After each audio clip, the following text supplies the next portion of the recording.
Okay guys, so here we have something fun. This is some gameplay from a game that's only in tech demo. It's called Bladesong.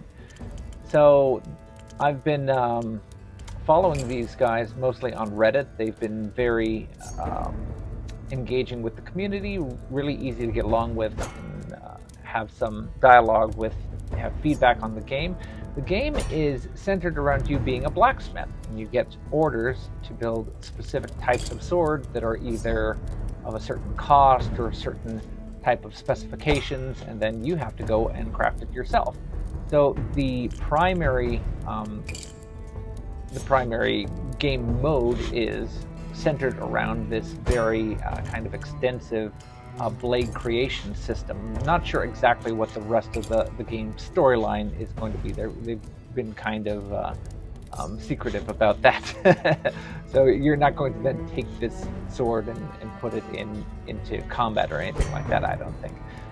But what we do have here is a real nice kind of not quite a full 3D modeling suite, but something that is specifically designed to be able to produce swords using the type of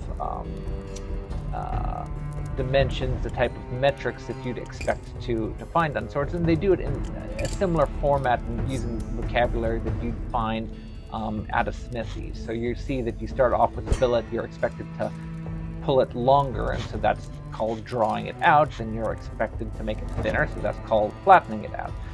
My computer is not the best, so please forgive that I have this not on the prettiest settings, but compared to trying to reproduce swords in something like SketchUp or Blender or one of the other 3D modeling outfits that are out there, this offers some perhaps more intuitive options for the more creative ones of us. I'm going to be reproducing an example from history, but people let their imaginations run completely wild and create all sorts of spectacular, fantastic things.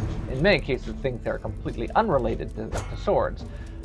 It does let you, if you wish, stay very much grounded in reality. You can see that I have the option turned on here. I'm using that button on the rightmost side, which presents us with the cross-sectional display and data on the bottom, so that I know exactly how long we're dealing with, what the width and the thickness and the area is. This gives me a running idea of how close I am to the specs of whatever my design is. That's not necessary, but it's very nice that they created that. Also nice is that it will constantly show you things like the blue line, which is currently almost in the middle of the blade. That's the current center of gravity of the sword that you're producing, and obviously that will change in real time as you adjust the dimensions of the sword and add things like furniture and hilt and pommel. In addition, things prescient to what I study, it also includes two red lines, which are the forward and aft pivot points on the sword, directly related to what I study with the weapon dynamics and all of the funny graphs that I produce for swords by waggling them. So these guys have taken their time to really think about what it means to give useful information to us, not just a 3D creator and someone who wants to be imaginative in their ability to produce all sorts of cool, spectacular designs, but someone who really wants to see what a sword is going to look like and operate and perform. So this has, I dare say, practical application for someone who is interested in if you get good at it, you'd be able to use it as a potentially a useful tool to give information and feedback as to how a specific sword might be able to operate if you can get very close to it on the specs. Again, this is a demo, so it has some bugs. You can see that my sword is giving out on me. This seems to happen when you make certain aspects of it very, very thin, so I have to be a little tricky with my manipulation so it didn't disappear.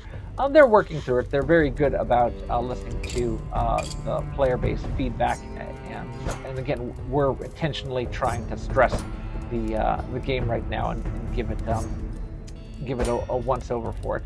So right now I'm adjusting the cross-section, and some of you may be able to tell what I'm currently producing. I am making a single-edged sword and using the different tools to be able to do that. In this case, I'm making a falchion from the Elmsley typology, a Type 3 falchion. And while I'm producing the primary edge and adjusting the cross-section bevel, I'm also putting on a secondary edge, which would have been seen on many of these types of falchions. Usually the false edge would not run the entire length of the sword, so even though it has a bit of a false edge, creating kind of a demi-lenticular cross-section, that would only run, as you can see, maybe the first third of the way back from the tip. And here I'm adjusting the polish on the blade. And again, I didn't bring it all the way up, but you can bring it all the way up to a fine mirror polish. And for the most part, the tools are easy to work with. Some of them get a little weird or cumbersome at times, and some of the functionality is not what you'd like. For instance, I've added a fuller. As it stands right now, fullers can only be put in the very center of the blade, what they consider the central ridge. Maybe that's something that'll change in the future. I'm cycling through some of the different furniture options, and you can see that they do have a variety of them. Even though there's a good variety, it could still be slightly limiting, but you'd be surprised what the community's been able to do just with the options that have been provided here.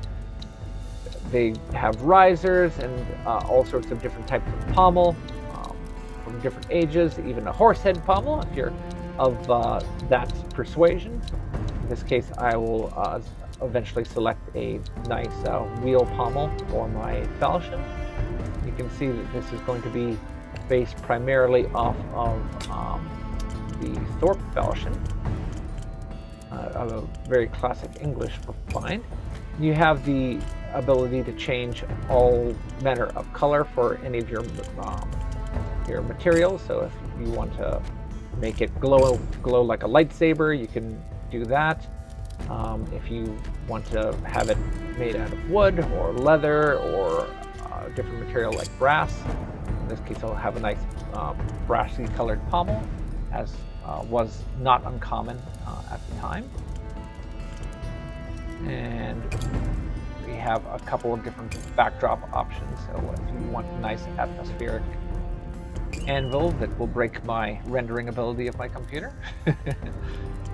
or just a nice simple floor of the shop.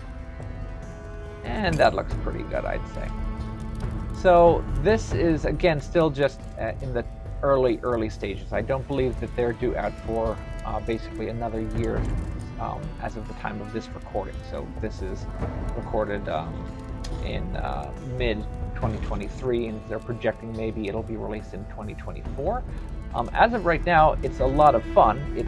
There's a little bit of a learning curve, but you can go hog wild and get much more creative than what I'm able to do.